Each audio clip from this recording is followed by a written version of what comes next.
Hey, I salute all my subscribers. Special shout out to everybody else passing through. 50 secrets it's okay to keep from your partner. Number 26 on the list is you dislike something about your partner.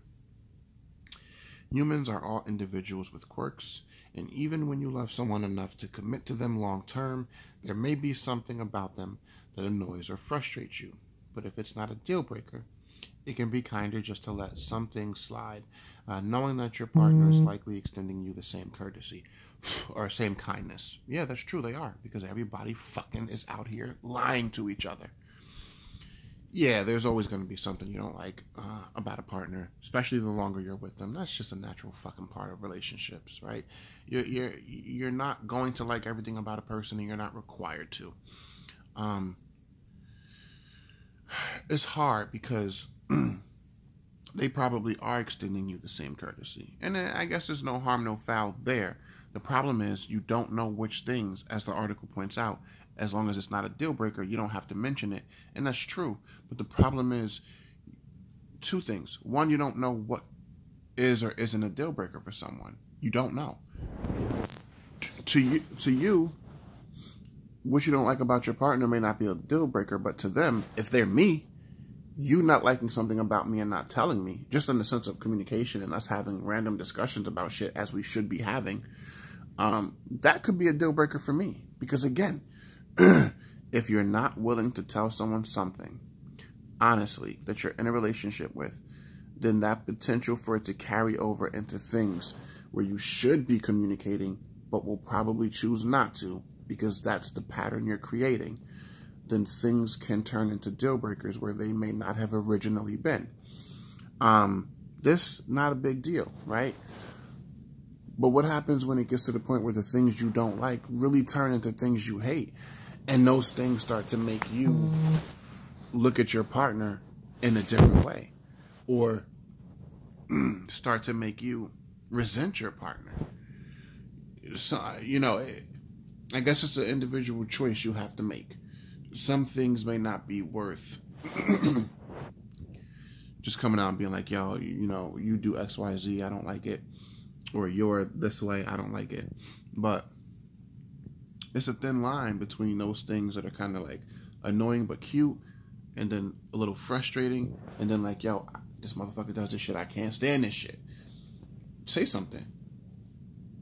Like, for real, like, try it. I'm willing to bet that most people who think they have to continually lie to their partners about this type of shit, I'm gonna go out on a limb and say, because they've probably never engaged in an honest way with their partners about how they really feel about things. Because you can't start in the middle of a relationship. You can't start after resentments have built in already, after triggers are already easily set, because then, yeah, it's going to cause issues, because now that person isn't looking at true motives. They're not. They're looking at the presentation that you've been giving them over the last 2 years or 3 years or 5 years or whatever it is. They're looking at the image that you've created for yourself, the way that they see you, not the way that you could have been if you were this way from the beginning. So it may be too late to really have a truly positive effect if you're too deep into your relationship. But if you're just getting in, if you're just starting out, try to keep that as a policy. You know what I'm saying? Because the problem with lying, even when it's just about things like this, like, if you think they look fat, or if you think that they, do things that you don't like, or they have parts of their personality that you don't like, when you create that pattern, after a certain point, you do have to keep it up, because now it turns into, oh, well, I don't like this, I've never liked this, and it's 4 years later. My response is going to be, oh, so then you're admitting that you don't communicate and didn't communicate. And for a person like me, that's a real bruiser to the relationship. To tell me something 10 years in that you could have told me at 7 or 3 years in, but chose not to, then I don't take responsibility for it. It's not my problem. You know what I'm saying? It's my problem if you tell me something at year 3 that you notice at year 3. I'm responsible for that first 3 years. But if you don't tell me until year 7, Not my problem. I had no idea. Should have communicated. Because people aren't mind readers. And these things, they may not matter to you. They may matter to them. And vice versa. In some situations, they may not matter to them, but they matter to you. So that's what relationships are about.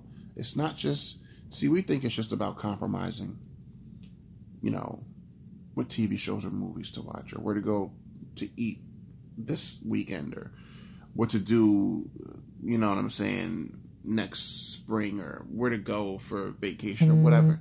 Yeah, you compromise those things in relationships. But it's also about compromising position and compromising views on certain things, so far as to the point that you may not usually mention these things, but for the benefit of your partner, because you may know that they may want you to, compromising that for them. It's that kind of compromise also. And so I just want everybody to understand and just smarten up and just realize that, you know, certain things don't have to turn negative. And certain things, it doesn't have to be an argument starter or a deal breaker, or, you know, something to just create turbulence. It doesn't always have to be. Sometimes it's just about exploring honesty. Sometimes it's just about wanting to build a deeper connection with a person. And some people can't handle that, but you got to try first to see if that's the kind of person you're dealing with. And if so, then yeah, you know, go back to covering shit up and hiding shit, I guess. But if you find that it makes your relationship that much better just because that person appreciates that honesty, you might have found a real one. Just my opinion, just how I feel about it. All right, let me know what y'all think about this one. I don't pretend to know everything. Just know what I know. Back at y'all in a few with the next on the list. Peace and love.